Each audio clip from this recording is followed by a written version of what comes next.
Votre eau à la perfection avec EcoWater, une nouvelle génération d'adoucisseurs.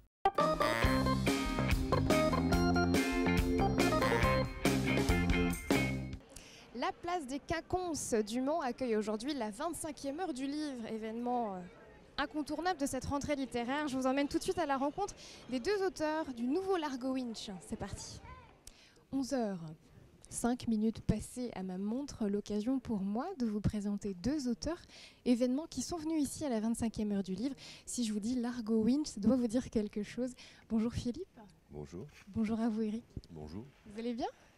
Oui. C'est la première fois que vous venez ici au Mans ou vous connaissez déjà cette ville? Non, c'est une vieille histoire. En 27 ans de carrière, j'ai eu l'occasion d'y venir à maintes reprises. Et vous Eric? Première fois. Première fois. Bon, ils ont été sympas avec vous les Manceaux, ça va? Écoutez, oui, pour le moment, puis je vais en profiter pour aller visiter un petit peu la ville tout à l'heure. Je vais m'éclipser, mais il ne faut pas le dire. Chut. Vous faites bien, on a une ville vraiment magnifique et vous revenez avec un beau bébé en plus. Le 21e de la série. Oui, on y a mis les formes et beaucoup d'énergie, donc il peut être beau.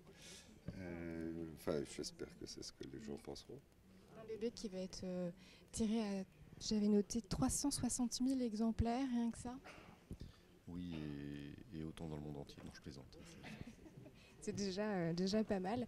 J'ai également lu que le président était fan de Largo Winch. Est-ce que vous l'avez déjà rencontré? Non, mais j'ai vu comme tout le monde ce petit reportage qui est passé sur TF1 après son élection et où il faisait allusion à Largo. Tout le monde a dû le voir et après le revoir sur Internet, je pense que... Il semblerait qu'en fait qu'il ait des fans, quel que soit le bord politique, si j'ai bien compris, de droite et de gauche. C'est pas plus mal. Bon alors la recette aujourd'hui, là, c'est la rencontre, des questions tout simplement. Comment ça va se passer? Vous allez laisser le public venir vers vous poser des questions? Oui, bien sûr. Moi, je pense que notre accompagnatrice va nous demander d'éclairer quelques planches et puis après la parole sera au public.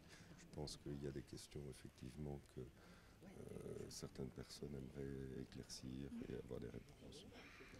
Pour finir, ça vous a pris combien de temps pour cette 21e édition? À peu près 2 ans, pour une raison, c'est qu'après la sortie du dernier, 20 secondes, j'ai tout de suite recommencé à travailler sur l'étoile du matin. Et après 4 mois, 5 mois de travail, j'ai déposé les armes, j'ai pris un peu de vacances et j'ai repris seulement après l'été 2016. Ce qui fait que voilà, il y a dans la création de ce bouquin, il y a évidemment le travail d'Éric qui a pris du temps, mais il y a le mien et ce besoin impérieux de prendre des vacances parce que ça faisait quand même 3 ans que je sortais les albums les uns derrière les autres sans prendre le temps de me ressourcer un peu. Très bien, mais merci beaucoup. Je crois que c'est votre femme Éric qui fait des sculptures. Ah non, C'est la vôtre. C'est la mienne. Mince, mauvaise pioche. Non, c'est parce que Je me suis trompée de femme. Non, c'est parce que je m'appelle Giacometti, c'est pour ça. Ah, c'est l'amalgame. Oui. Non, mais je voulais vous conseiller un musée, celui du Carré Plantagenet, parce qu'on a des belles sculptures à aller voir là-bas. D'accord. Vous ne connaissez pas encore. Merci. À bientôt. Allez. Bon, c'est un peu le royaume de la BD, vous l'aurez compris ici aujourd'hui. Vous en avez beaucoup autour de nous. Mais celle dont on a parlé, c'est Largo Winch. Vous avez vu les deux auteurs, ce serait bien quand même de voir la BD. Et ça tombe bien, puisqu'elle est en vente juste là. Elle s'appelle L'étoile du matin. Et c'est Laurent et puis 2 autres bénévoles, je crois, qui s'en occupent. Bonjour mesdames et monsieur, quel est votre prénom? Sylvie. Sylvie. Béatrice. Donc Laurent. Et donc Laurent, excusez-moi Sylvie, je me mets juste là. Ça va, la BD elle fonctionne bien? Ah ben ça marche plutôt pas mal, on doit être à une centaine de ventes depuis hier. Quand même. Une avant-première. Je peux la feuilleter rapidement pour la montrer aux téléspectateurs? Allez-y, je vous en prie. Je vous montre, ça vous aurez vraiment vu Largo Winch dans son intégralité. On vient justement d'aller voir les auteurs à l'intérieur. Ça c'est une édition spéciale qui a été faite justement pour l'avant-première. Avec le magasin Bulle, tiré à 900 exemplaires et avec à la fin des croquis du dessinateur. C'est super sympa.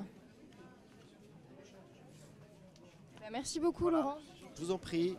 Bonne journée. Je remets la BD et puis nous on continue un petit peu plus loin. Nous voilà dans un autre espace, je dirais même un pôle tellement c'est grand, sur le parking des Quinconces avec plusieurs univers différents. Je vais vous représenter un ouvrage que vous connaissez bien ici en Sarthe, c'est La vie mancelle et sartoise. Et c'est Jean-Pierre qui est avec la famille. Bonjour. Bonjour. Vous allez bien? Très bien, ma foi. Est-ce que le public vient à votre rencontre, vient voir La vie mancelle et sartoise? Alors, le public vient énormément à notre rencontre et nous en sommes très satisfaits. D'autant plus que nous avons eu les honneurs de France Inter hier matin, puisque Alain Baraton nous a fait une chronique. Waouh, c'est chouette ça. Ah, c'est très très chouette. Et d'autant plus que nous sommes sollicités, puisque nous avons actuellement, il est sorti mercredi dernier, Le Dernier Né, qui est un livre des belles photos. Ce sont des photos, hein, ce ne sont pas des reproductions de cartes postales, ce sont vraiment des photos du Mans de 1860 à 1960 et qui est actuellement en dédicace à la librairie Tuard. Ça s'appelle Le Mans en noir et blanc. Le Mans en noir et blanc, ce sont effectivement des clichés en noir et blanc du Mans. Il y en a 208 qui ont été sélectionnés. Ça va être un bel ouvrage. C'est quoi le dernier numéro de La vie mancelle et sartoise? Le numéro septembre-octobre? Septembre-octobre, le numéro 452 qui traite de la... Super, on peut le montrer à l'image? La saga des travaux à vapeur, ouais. Alors, comme disait ma grand-mère, elle prenait le petit train. C'était pas le tramway à vapeur, c'était le petit train. Et qui crachait à noir, me disait-elle, parce qu'on avait des escarbilles dans les yeux à la sortie. C'est Alice, non? Alors, Locomotive de la Transvap? il me semble, oui. Là, vous me prenez... On la connaît, nous, Alice. On avait fait un petit reportage là-bas, c'est pour ça. Vous me prenez en défaut d'ignorance. Ça arrive à des gens bien. Sur le prénom Je la présenterai Alice, elle est sympa. Ah oui, oui. Mais de toute façon, dans le prochain numéro, il va y avoir un article sur Alice. Alors, Même... qui est actuellement, le numéro est actuellement à la correction et sortira début décembre. Eh ben, on viendra vous voir en décembre peut-être. Ah, avec plaisir. Ici ou sur le plateau. Merci beaucoup Jean-Pierre. Merci. À plus tard. Allez, on continue, nous, c'est parti.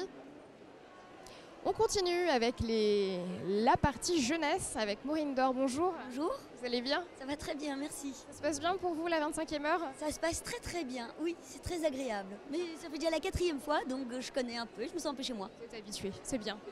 Alors qu'est-ce que vous nous présentez aujourd'hui? Toujours plusieurs ouvrages, des éditions, je l'ai lu, les éditions Clochette. Les éditions Clochette, parce qu'en fait quand j'ai démarré, j'ai particulièrement fait des livres CD, donc il y avait une petite clochette qui disait quand il fallait tourner la page. Et puis ben voilà, je me suis étoffée avec des livres, des albums plus classiques, et avec mon grand best-seller, le livre de Michel Simès, Ah oui. Quand ça va pas, leur corps expliqué aux enfants, qui cartonne et qui cartonne ici aussi au Mans, et j'en suis très heureuse parce que c'est toujours très agréable de voir les gens en direct, comment ils le prennent. Et Ressenti. oui, et j'avoue que je me dis, il n'y a vraiment pas de hasard si ce livre marche, c'est que je le vois aux gens, il y a ça, j'ai une collection qui s'appelle Quelle famille, et écrite par moi et illustrée par Fabien Octolambert, qui justement est en train de dédicacer chez Doucet, donc c'est très drôle, on s'envoie des livres avec La famille. voilà, la grand-mère, le père, Le papy. le papy aussi, et il manque la mère. Alors tout le monde me dit toujours, alors c'est drôle parce que c'est moi qui les ai. Elle est où? Eh ben écoutez, je suis un peu bloquée sur la mère, c'est drôle, c'est comme si j'avais pas assez de recul pour voir les petits travers des mamans. Bon, je vais m'y atteler, ça va marcher. Travailler dessus.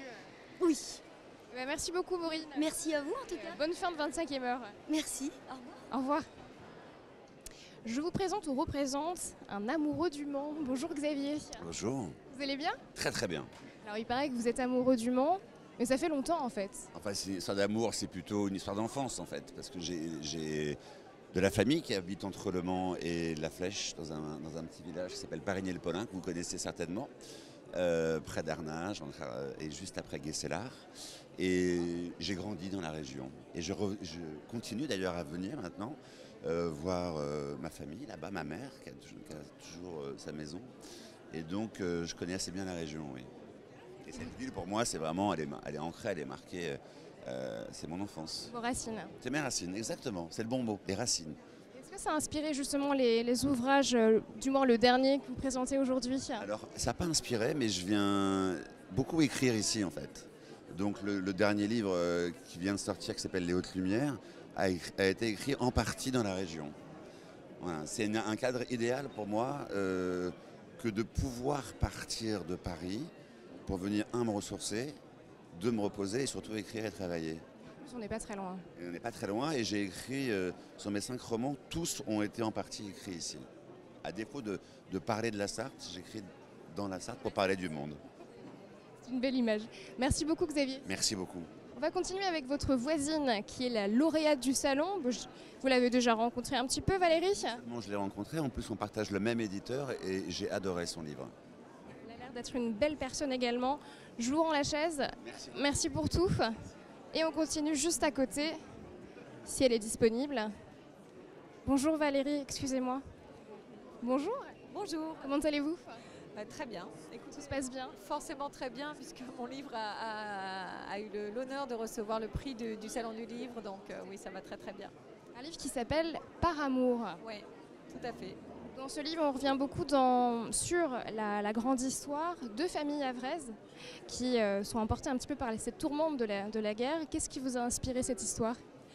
Tout simplement ma famille, puisque du côté de ma mère, je suis d'origine havraise, mais bien entendu, ça dépasse vraiment le cadre du Havre. Dans mon esprit, c'est vraiment se retourner sur ce qui s'est produit pendant la guerre, pour les familles, pour les gens comme vous et moi, parce que ça a été rarement traité en fait. On parle toujours des faits historiques à un niveau assez, je dirais en se situant un peu au-dessus des événements, alors que moi j'avais envie de voir concrètement ce qu'avaient vécu nos grands-parents, nos parents, comment ils avaient traversé cette guerre.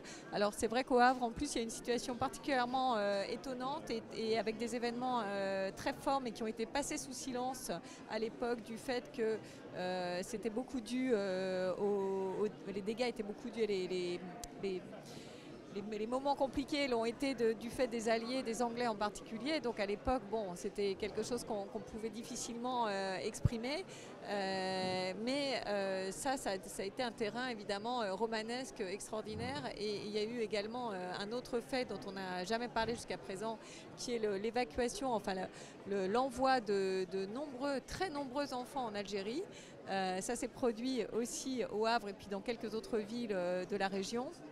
Et ça a donné, là encore, c'était beaucoup d'inspiration pour moi parce que ça a entraîné des destins absolument extraordinaires. Et les gens finalement, les gens qui étaient comme vous et moi, qui étaient dans une vie tout à fait ordinaire jusque-là, se sont retrouvés finalement en position parfois de héros parce qu'ils ont dû prendre des choix, faire des choix sans savoir jamais s'ils étaient les bons, prendre des risques, vraiment se mettre à nu.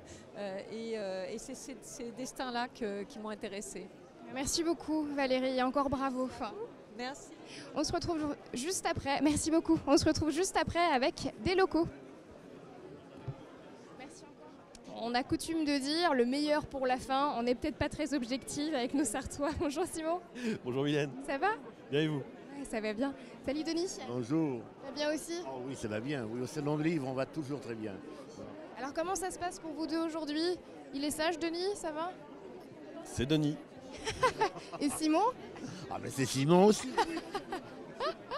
Alors qu'est-ce que vous nous avez ramené?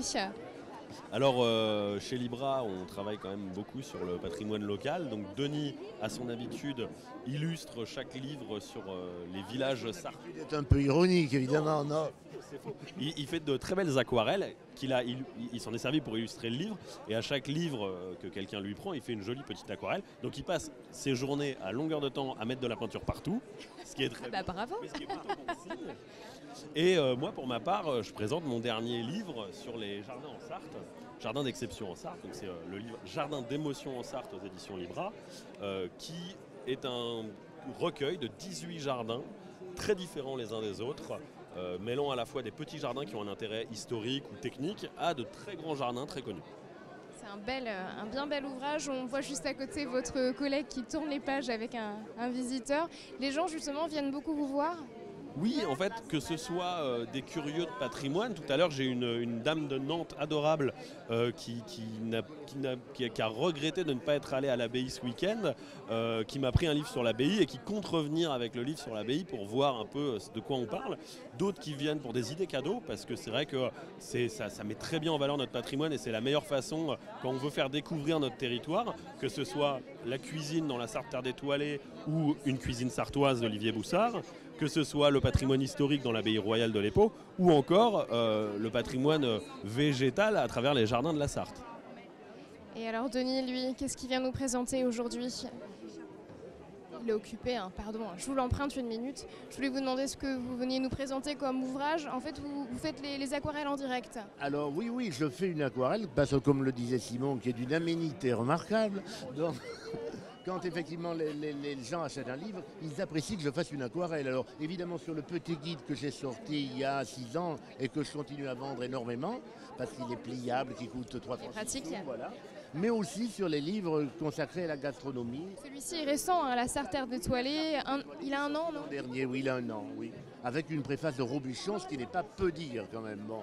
Et alors les Sartois apprécient bien que dans ce livre-là, je retrace l'histoire de grandes maisons sartoises, comme le Ricordo à Loué précisément, le Modernoman qui a vu passer le monde entier, de Jean Marais à Marcello Mastroianni, en passant par la Gacan, etc., etc. Voilà. Et donc, voilà. Et donc l'an prochain, il y aura un nouveau livre, mais... Ah, dis donc, c'est un secret ? Vous voulez pas nous dire ? Non, je ne peux pas le dire encore. Bah, on reviendra ou vous reviendrez chez nous. Voilà, absolument. Et bah, à bientôt Denis, merci. Nous voir. Avec grand plaisir, merci. Salut Simon. Salut. À bientôt. À bientôt. Allez, nous on file. On va où maintenant ? Attendez, je regarde. Ah, mais oui, on va à Malicorne-sur-Sarthe. C'est chemin aux couleurs. C'est parti.